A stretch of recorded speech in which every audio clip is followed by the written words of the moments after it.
Did you know that carrying your firearm under your constitutional carry rights is recognized by the state of Missouri within a federal Gun-Free School Zone Act zone is a federal felony? Penalty under 18 U.S.C. 922A4 establishes the penalty for violating GFSZA. Whoever violates the act shall be fined not more than $5,000, imprisoned for not more than 5 years, or both. Notwithstanding any other provision of law, the term of imprisonment imposed under this paragraph shall not run concurrently with any other term of imprisonment imposed under any other provision of law. A conviction under GFSZA will cause an individual to become a prohibited person under the Gun Control Act of 1968. It is unlawful for a prohibited person to own, purchase, or possess firearms as defined by U.S. federal law. A U.S. presidential pardon may remove this civil disability. 18 U.S.C. 924A4 under GFSZA. There are nearly 3,000 public and private schools in Missouri with a 1,000-foot buffer no-go zone extending outward from each of the school's property lines. In fact, your government once convicted a woman for having a gun in her home in that zone. United States v. Nieves-Castano. Now, do you know where the property lines are for the schools? And don't feel bad, because nobody knows where every Missouri school's property lines are. But that's not going to keep the feds from prosecuting you for a felony if you are caught innocently exercising your Missouri constitutional carry rights within that zone. And if you don't know the law and exactly where you are in relationship to every one of the plus or minus 3,000 schools, you might just be a felon. Don't be a felon. Be a responsible firearms owner. Check out the material prepared by Dale Roberts, attorney at law, at the request of the Missouri Legislature for its annual firearms law update. Am I free to go? I want my lawyer now. I want a lawyer right now. Mr. Nolan, it's for you. My name is Patrick Nolan. I'm an attorney licensed in the state of Missouri. This is Pat Talks Law. Now, attorney Dale Roberts got together with Christopher Dunn, a mapping and geospatial law expert, to produce an interactive application that details when and where you can carry a firearm in Missouri. This video is all about that application that Mr. Dunn created at https://geovelo.com, geovelo.com/2020-Missouri-firearms-legislative-update. Now, if you go to geovelo.com, it's under the portfolio drop down. It's the first one there, Firearms Legislation Update. Go take a look at it. I encourage you. Now, Missouri is now a constitutional carry state, which falsely leads many people to believe they can carry a firearm anywhere and any time they choose. Exercising your Second Amendment rights comes with duties and responsibilities, and carrying a firearm in Missouri requires the highest level of personal responsibility. Gun owners know, or they should know, that they have a responsibility to educate themselves on local, state, and federal firearms laws. Nothing in this video is legal advice. You and only you have the sole requirement to educate yourself. This information is prepared by a third party to present to a fourth party, the legislature. If you have questions, please talk to a competent attorney in your jurisdiction. While Missouri is a constitutional carry state, that means you can carry concealed without a permit. It does not mean you can carry everywhere without a permit. Per RISMO 571.107.1, there's a list of 17 places you cannot carry a firearm. Look it up. I'm not going to go into all those details here and right now. Now, reading from a selection of the FAQs on Mr. Dunn's website. First, are firearms in Missouri registered? And the answer is no. In Missouri, we have no gun registry. There might be historical records, such as old sheriff's permits if they were retained, but the only Missouri weapons that are registered are NFA weapons registered federally by the ATF. Can you sell a firearm in a newspaper, Craigslist, etc.? Yes. However, you can't knowingly sell that to a prohibited person. It's a violation of federal law for an individual to attempt to use a NICS system to do a background check on their own sale. So you can check CaseNet, you can get a copy of their driver's license, you can do a bill of sale, or you can do the transfer at a local FFL and let them do the background check, and there'll be a fee for that, of course. Very paper-intensive process for the FFL. Is it illegal to possess a firearm while under the influence of drugs or alcohol? And the answer is no. It was formerly illegal to be under the influence of drugs and alcohol and in possession of a loaded firearm. That was a felony. Or an unloaded firearm, which was a misdemeanor. There were no exceptions in the statute. However, the legislature changed this in 2010. Okay, a person commits the offense of unlawful use of a weapon if he or she knowingly, the old language, possesses or discharges a firearm or projectile weapon while intoxicated. The new language has a firearm or projectile weapon readily capable of lethal use on his or her person while he or she is intoxicated and handles or otherwise uses such firearm or projectile weapon in either a negligent or unlawful manner or discharges such firearm or projectile weapon unless acting in self-defense. Is it illegal for an 18-year-old to possess a handgun? And of course the answer is no. There's nothing in federal law or Missouri statute to prevent an 18-year-old from possessing a firearm. You must be 21 to purchase a handgun or handgun ammunition. But an 18-year-old may lawfully possess a handgun as well as carry it openly. A parent or guardian may give a handgun and ammunition to an 18-year-old. Now, a person commits the offense of unlawful transfer of weapons if he knowingly delivers a blackjack or firearm to a person less than 18 years of age without the consent of the child's custodial parent or guardian. Can a person with or without a CCW have a concealed firearm in their vehicle? Well, yes, of course. Unlawful use of weapons statute does not apply when the actor is transporting a concealable firearm in the passenger compartment of a motor vehicle, so long as such concealable firearm is otherwise lawfully possessed. Now, this is a big one. Is it illegal to possess a firearm if you have a medical marijuana card? According to the FAQ, they say yes. According to the ATF's open letter, holders of state-issued medical marijuana cards are automatically prohibited people, and shipping, transporting, receiving, or possessing firearms and ammunition by a medical marijuana card holder is a federal violation. There's shadings on that, and while I agree, I also disagree a little bit.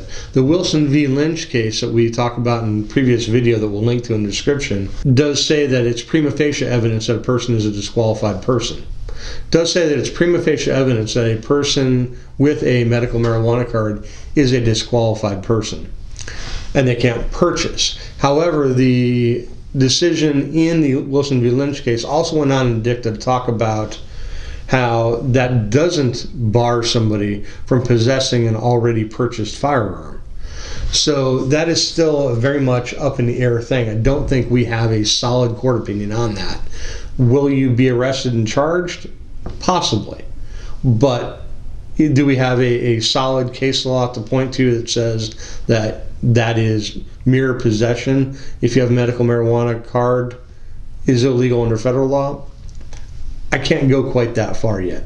That doesn't mean that that statement is wrong. It just means that I'm not aware of a case that supports that reading and interpretation. Regardless of what the ATF open letter is, it doesn't really matter until a court makes a decision on that. But what isn't mentioned here in the FAQs is something that I think Missourians, since this is really focused on Missouri law, need to pay very strict attention to. Okay, if you possess a Missouri medical marijuana card, under the logic of the Wilson case, that is prima facie evidence that you are a habitual drug user. Now, Missouri law 571.070, paragraph 2, says that possession of a firearm is not legal by a person who is in a habitually drugged condition. If you have a medical marijuana card and pursuant to a warrant, you take a drug test, be it UA, hair follicle, fingernail clippings, or whatnot, and it shows that you have marijuana in your system, or the cannabinoids, they may well be able to make that case. So, and we don't have any appellate opinions that I was able to find on that clause in the state of Missouri yet. Frankly, it was too hard of a case to make. But now that we have 25,000 people with cards that are proclaiming that they use medical marijuana on a regular basis, I think that that's going to become a much more used section of law. And I think that that's going to be one of the charging points. So there is a federal risk there I can't say that you're automatically a prohibited person. I can say that, gosh, it sure looks like it could go that way, but the Wilson case is a little bit more questionable on the possession side. Okay, the Wilson case said that strict scrutiny would apply in considering whether or not you could possess a firearm at your home, whereas purchasing is a different matter.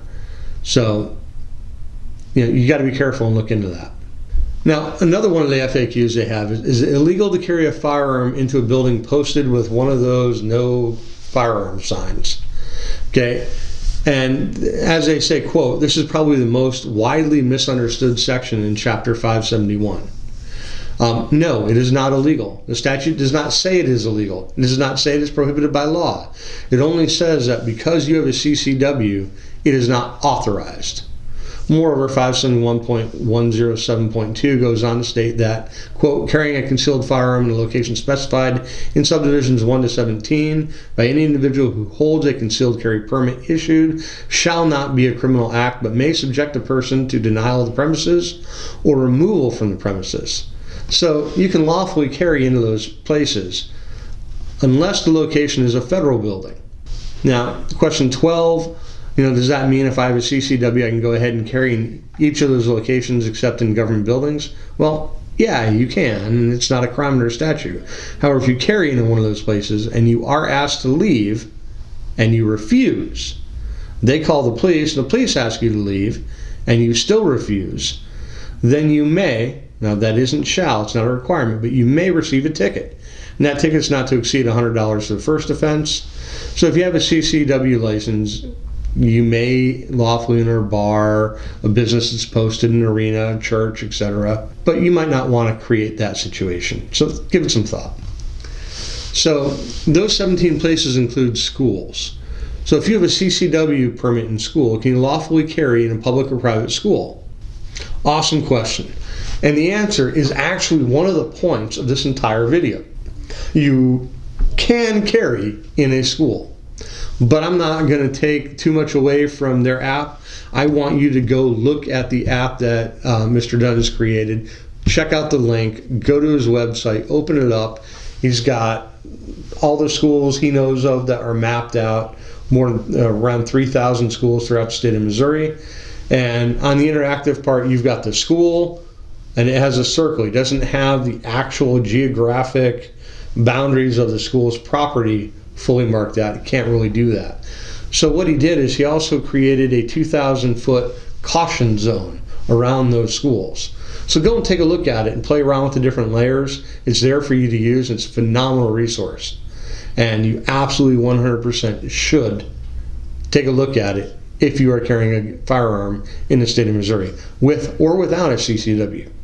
So, and the next response is, well, hell, it's illegal to carry on a college campus, isn't it? University of Missouri, Truman State right down the street. No, it is not illegal to carry a firearm on a college campus. Colleges and universities are not covered by the Gun-Free School Zones Act. And even if they were, if you have a Missouri CCW, you can carry there. Now, most universities do have regulations prohibiting carrying firearms on campus by faculty, staff, and students. So if you're a faculty, staff, or a student and you violate that campus rule, you could be disciplined, expelled, fired, kicked off campus. But it is not against the law for anyone, not faculty, staff, or students, and not members of the general public, to carry a firearm on a college campus. It's simply a violation of their internal rules. And those rules only affect faculty, staff, and students. Now, obviously, just as with any other property owner, they can ask you to leave, and if you don't, then you're going to have a problem. And of course, private schools are a completely different issue. And there are currently updates on campus carry. Now, there is a case that is working its way through the Missouri courts that's very important regarding campus carry. It's Royce D. Berendez, a law professor at University of Missouri Law School. Now, this case is captioned the State of Missouri, ex-rel. Eric Schmidt, Attorney General v. Moon Choi et al. Consolidated case with the same caption. Royce Berendez, a tenured law professor who teaches Second Amendment law, filed suit to enforce his constitutional right to carry on campus, or at the very least, to be able to leave his firearm in his car while it was parked on university property.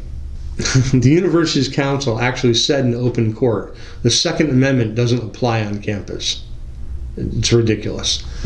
So, in a decision on a petition for declaratory judgment, Judge Harris ruled for the university November 18, 2019, writing that the university rule is narrowly tailored to achieve a compelling interest, and upheld the validity of the university's rule, stating for the court that the university's board is vested with exclusive authority to govern the university. The board's promulgation of the rule, primarily designed to promote safety, and the university's academic mission is within the constitutional authority of the board to govern the university.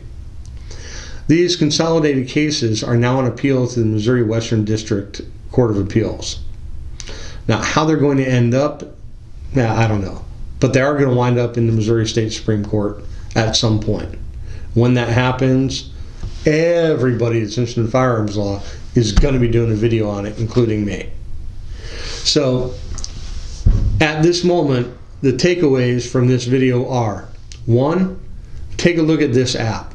This app that Mr. Dunn, who, by the way, is a lawyer and a career geographer and worked in city planning. He does 3D exhibits for trial exhibits. He's an expert in geospatial law. Brilliant guy. Take a look at the app, follow it, look through, see where the areas are, and for the love of God, if you're going to carry a firearm in Missouri concealed, go get the CCW. It's not expensive. It's not difficult. You take a class that, if you're going to carry a firearm, you should have the knowledge to teach that class, much less take it. But take the class, prove some nominal proficiency, and frankly, if you can't pass the shooting test for the CCW with your offhand while you're down with the flu, you probably shouldn't be carrying a firearm anyway. But go take it, get your CCW, and then don't worry about it as much. But if you're going to carry constitutionally without a CCW, you need to be damn sure where the boundaries are that you can't go with that weapon. Your freedom may well depend on it. Please hit like and subscribe. Thank you for watching. Hit that alert bell, and gosh, we need the likes and we need the subscriptions to be able to keep producing this stuff. So thank you very much, and we'll look forward to talking to you next time.